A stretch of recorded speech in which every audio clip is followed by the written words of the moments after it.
A Boston-based company says it has completed its very first autonomous procedure on a live patient. Imagine if you were the first human on the planet to be tested out on a dental robot. How scared would you be, or would you be really excited? This robot system claims that it can do the dental procedures much faster than a human can. As a general dentist myself, this is a crown prep, and it takes me about 45 minutes, maybe an hour if it's a difficult procedure. This robot system says that it can do it in about 15 minutes. Another huge advantage of the system is that it has little tiny bits that can go in your mouth. Now, when I do dentistry, I have to use these big old hands, put gloves on, and then put my hands in your mouth, and then my dental assistant puts her 2 hands in your mouth as well. So one of the biggest benefits of the system is that you don't have to use big hands in your mouth to hold your mouth open. You just have these little bits going in. Now, the accuracy of the system, they say, is about 90%. I'm not super thrilled as a dentist giving my patients 90%, but in a few years, I'm sure they're gonna tweak those things out and make it much more accurate. Hopefully more accurate than a human dentist can do.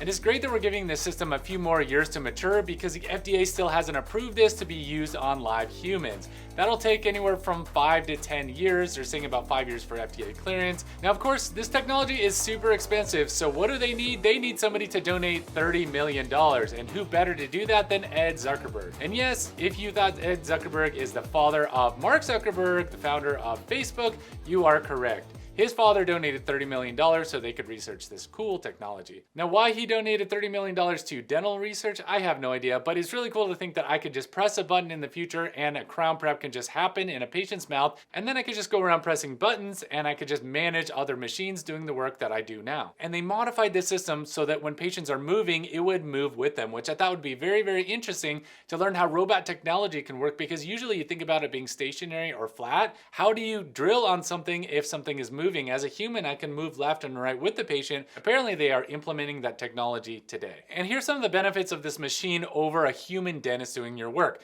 Number one, it's supposed to be more efficient, meaning that it is less time and it does more accurate work.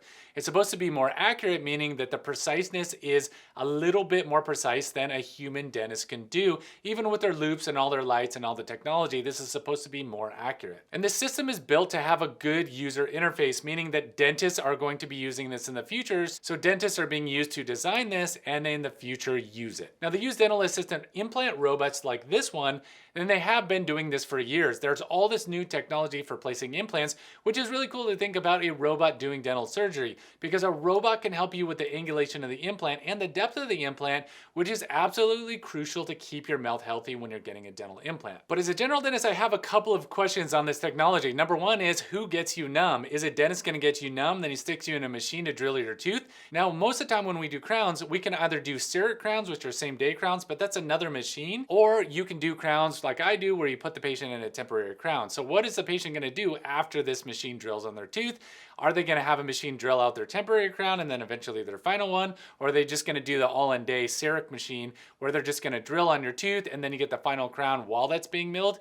I think in the future, it's gonna be very interesting to see what is coming down the pipes, and I as a dentist would much rather like to press a button than actually go and be drilling in somebody's mouth on a live patient. That's actually very difficult to do, not only for the patient because they're always usually typically nervous, but also to actually do that procedure is somewhat difficult to do. So when can you expect this technology to reach my dental office or your dental office at home?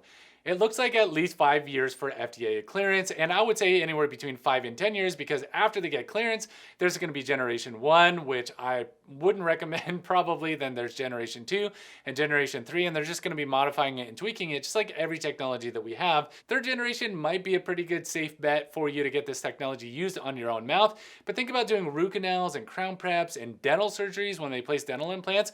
Being done by a precise machine, I think is wonderful technology, and I know that everybody is looking. I would guess about 5 to 10 years before this actually hits the dental offices. So in, let's say, 10 years when we do have this technology in my dental office, would you be nervous as a patient, or would you just be excited to use it because it's going to take less time, be more efficient, and be more cost efficient, hopefully more cost efficient in the future? Leave your comments below and let me know if you would be nervous to use this technology or not. I'm just a dentist, and thanks for watching.